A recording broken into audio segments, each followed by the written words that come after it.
Saludos, bienvenidos sean ustedes. Hoy es lunes, aquí en Los Deportes, en la revista 110. Ya en el segmento anterior, Carlos Alonso hablaba del luto por la muerte de Ricardo Jacobo Carty. Carty, que fue un pelotero que brilló en la década del 60 en Grandes Ligas, 70 y en nuestro béisbol durante toda la década del 70, fue uno de los peloteros más impactantes. Llegó a Grandes Ligas, o vamos a decirlo de esta manera, llegó al deporte profesional. Él fue catcher de la selección dominicana que fue a los Panamericanos de Chicago en el Soldier Field. Ese se celebraron en la ciudad de Chicago y una delegación dominicana. Él fue el catcher del equipo dominicano. Ahí impresionó a todo el mundo.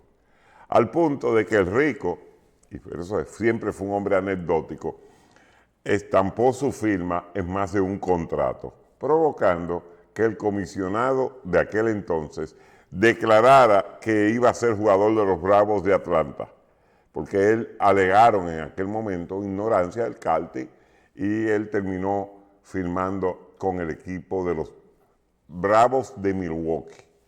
Llega a Grandes Ligas con los Bravos de Milwaukee la temporada de 1963.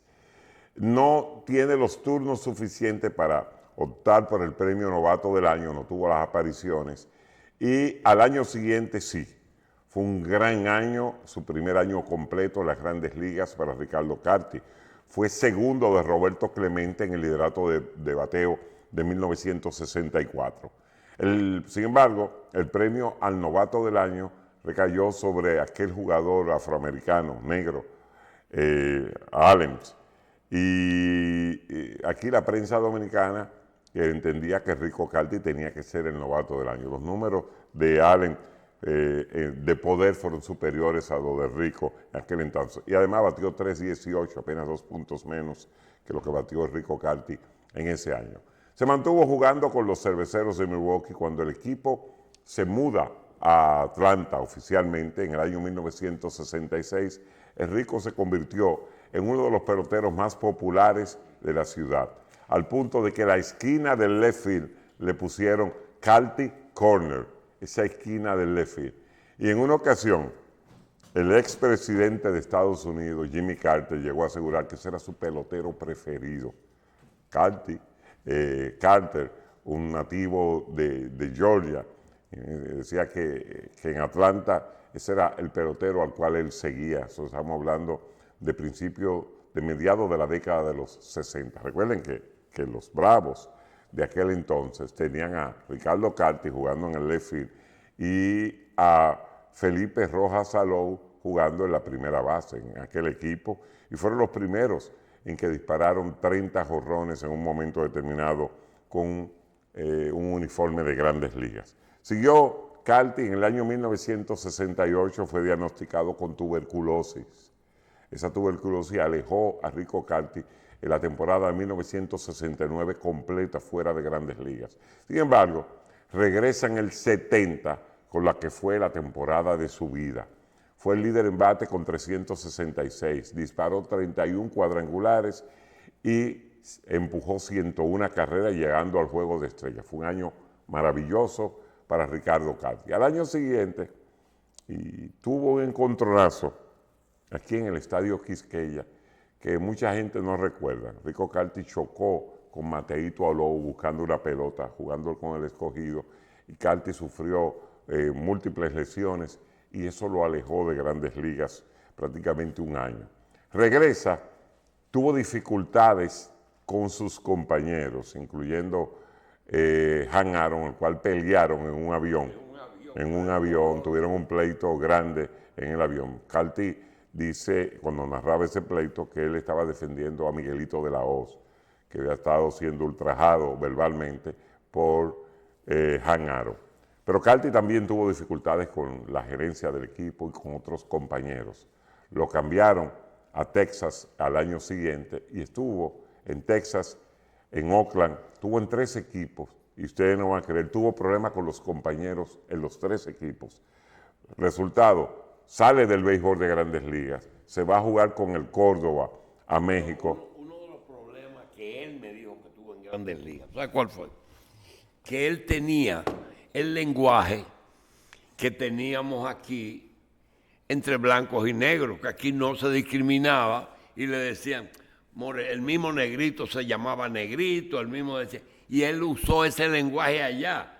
Y una de las grandes discusiones, la del avión, fue porque Aaron le dice, pero tú no eres rosadito, porque él le decía, mira morenito. Entonces le dijo, porque él creía que estaba aquí, y él no sabe que allá la palabra negro no se podía usar. Tuvo mucha dificultad. Y entiendo, porque él era... Pero él tuvo esta dificultad el otro día aquí, con unas declaraciones que dio la semana pasada. Sí. Pero en el caso de Estados Unidos era difícil, porque por ejemplo Atlanta, doctor, era la cuna de los derechos civiles. Ya. O sea, usted estaba teniendo un lenguaje en una ciudad que primero era la capital de los estados sureños. Sí. O sea, Georgia fue la última ciudad que fue quemada por Sherman en la llegada de la tropa del norte. Carter fue alcalde de Georgia, ¿verdad? Carter fue alcalde de Georgia. No, Carter no fue alcalde de Georgia. ¿Pero de dónde fue? El nativo de Georgia, producía maní en Georgia. Sí. En esa época. Entonces Carter se fue a jugar con el Córdoba a México, dio unos palos y lo firmaron para jugar con los indios de Cleveland. Jugó entonces posteriormente con Cleveland, con Toronto. En Toronto estuvo cuando llegaron los jugadores dominicanos y irrumpieron con los Azulejos de Toronto luego de la expansión de 1976.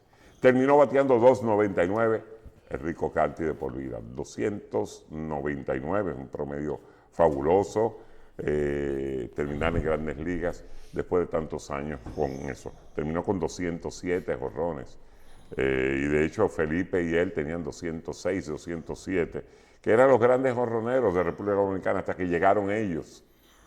Llegó Jorge Bell, que disparó 47 un año, y llegaron los Manny Ramírez, los Alex Rodríguez, los Albert Pujols, los Sammy Sosa, los Alfonso Soriano. Llegaron los peloteros dominicanos que se convirtieron en las grandes atracciones de cuadrangulares de las grandes ligas. Estaba diciendo a Junior y a Carlos que en los años 90 se organizó un derby de jonrones y que me parece que Carter participó ya fuera del béisbol, Sí. porque y cuando le dijimos, pero Rico, tú puedes volver a jugar, me dice. ¿Y por qué? Digo, pues tú la sacaste 2 o 3 veces. Dice, sí, pero fue a Pedro Martínez, En práctica. a Mota, que estaba pichando, ¿sabes? Que picha cualquiera. Dice, pero si fuera Pedro Martínez, yo no la votara así. Sí. Sin embargo, doctor, yo recuerdo una vez, yo estoy en las prácticas de los Tigres del Licey hace muchos años. Estaba en la práctica en guerra. Y había un pelotero de los Tigres de nombre Jorge Álvarez. Estaba bateando práctica y Carter le dio un consejo que en ese momento yo no lo entendí, o sea, no me permitió mi conocimiento entender lo que Carter quería decir. Carter le dijo a Jorge Álvarez, oye lo que tú vas a hacer. Tú vas a hacer un ron en el aire. Un ron es un círculo. Sí, un círculo imaginario en el aire. Y solo le va a tirar a la pelota que pasen por ahí. Solo le va a tirar. Al paso del tiempo, a medida que uno fue entrenándose más en el béisbol, escuchaba a los grandes peloteros decir, tú no puedes perseguir picheo, tú solo tienes que hacer swing en la zona de confort tuya. No te puedes ir a buscar picheo. Es lo único que te protege de no hacer malos swings. Y ese es el consejo que Carter le quiso dar a Jorge Álvarez en una práctica del Licey en el 88-89, hace muchos años. Y ahí lo entendí cuando posteriormente vi técnico del bateo enseñándole eso a otros jugadores. En la Liga Dominicana, Carter jugó de los 4 equipos tradicionales. Óigame bien, de los 4 equipos. Carter jugó de los Leones del Escogido, jugó de las Estrellas Orientales, jugó de las Águilas y jugó de los Tigres. Carter era un gran pelotero, pero era difícil, doctor, muy difícil. Jugó en los 4 equipos. Al final se entendió con Monchín Pichardo. Se entendió con Monchín Pichardo, que era una especie de Trujillo en el Licey, y a él le encantaba que le dijeran así. Y con los Tigres del Licey disparó su jonrón 50 y posteriormente jonrón 59, convirtiéndose en el líder de jonrones de todos los tiempos, récord que posteriormente rompió Félix José. Y luego de Félix José, Mendy López Jr. y finalmente Juan Francisco, que tiene 85 cuadrangulares disparados. ¿En una temporada? No, de por vida en el béisbol dominicano. Carty se convirtió en una leyenda en las series del Caribe, cuando esa serie del Caribe de 1977 en el Universitario de Caracas la sacó 5 veces. 5 veces la sacó Carty en aquella serie del Caribe. Eso se mantuvo. Sí, eso se mantuvo como récord de la Serie del Caribe, hasta que en el Chiquero, un estadio pequeñito que jugamos en el año 1990 en Miami, Barry Jones igualó la marca de Ricardo Carty con 5 cuadrangulares. Eso fue, Carty se convirtió posteriormente en miembro del Salón de la Fama de las Series del Caribe, y el año pasado fue honrado por los Bravos de Atlanta, exaltándolo al Salón de la Fama del deporte de Atlanta y de Georgia. Rico Carty fue un pelotero, una de nuestras primeras superestrellas del béisbol de Grandes Ligas. Así que descanse en paz, Rico Carty. Además, ya ustedes saben, en sus anécdotas era un poquito hiperbólico. Sí. Sí, era un poquito hiperbólico. Parecía un tío mío que usted conoció. Una vez me contó que el escogido trajo un equipo en el 56, doctor, que dejaron sin hoja al pino de Rayfield. de tanto batazo que dieron por ahí. Hay una terminología que se usa en algunas personas. Hasta un santo el otro día leí que los santos El micrófono, doctor. un santo lo canonizaron. Sí. Y el único problema que él tuvo fue el mismo. Él mismo dice, lo que pasa es que yo soy muy tosco. Decía el santo. Y el santo se calificó él mismo de tosco. Y tú sabes que Rico Carty tenía ese problema. No era bruto, era inteligente, un gran jugador, pero era tosco en sus expresiones a veces. Te salía con una cosa. Primero, él era hiperbólico, ¿verdad? Él agrandaba las cosas. Pero además era muy crudo, ¿verdad? Se fue. Hay una anécdota. Decía el doctor que si realmente, si él murió de 85, ¿cuántos años, a qué edad se retiró? Carty ya estaba fuera del béisbol de Grandes Ligas en el 1980, estamos ¿Y de hablando aquí? y aquí también ya a principios de los 80 ya Es Carty decir, que estaba tiene fuera. 40 años fuera. Sí, más de 40 años. Ah, bueno. 45 años fuera del béisbol. ¿Para qué? 40 años. Mira, doctor, Él se retiró y como yo, en la época de Carty no alteraba las actas de nacimiento, pero yo siempre me he hecho la misma pregunta. ¿Cuánto era lo que le quitaban a los peloteros? Y voy a traerle una. En el año 1977, Eddie Murray fue novato del año. Entonces, Pedro Guerrero llegó a Grandes Ligas en 1981, pero terminó retirándose 8 años menos que aquel. O Nolan Ryan, que fue novato la temporada del 68. Jugó hasta los 45, pero jugó 15 años más que Pedro Guerrero. O sea, a veces uno dice, ¿jugaron poco o tenían otra edad al momento de firmar? Y usé ese nombre para que ustedes busquen las estadísticas, porque como que no le da a uno la diferencia de retiro y de debut de algunos peloteros dominicanos y cómo se caían en una edad tan temprana, algo que no sucede en la actualidad. Usted dirá, bueno, es que se preparan físicamente ahora. No, se caían muy temprano. La mayoría de peloteros quizás la muerte de Carty era el tema tuyo, pero ayer ocurrió algo, justamente hablando, porque me comunicaron la muerte de Carty pocas horas después que falleció, y surgió una conversación con 2 dueños de equipo, y me dijeron que te trate el tema, y que aunque no sea hoy,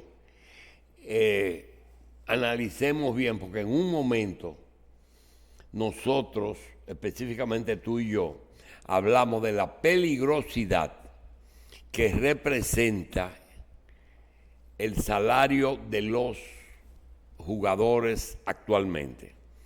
Hay una serie de jugadores que están exigiendo unos salarios que definitivamente o lo piden para no jugar o de pagártelo van a quebrar la liga.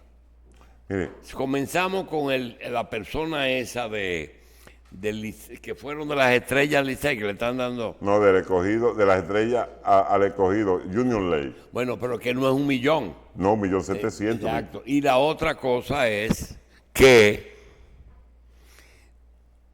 hay personas que han pedido sumas que el equipo le ha dicho que no. Bueno, Robinson Cano le está pidiendo a las estrellas 3 millones de pesos al mes. 4. 4 millones.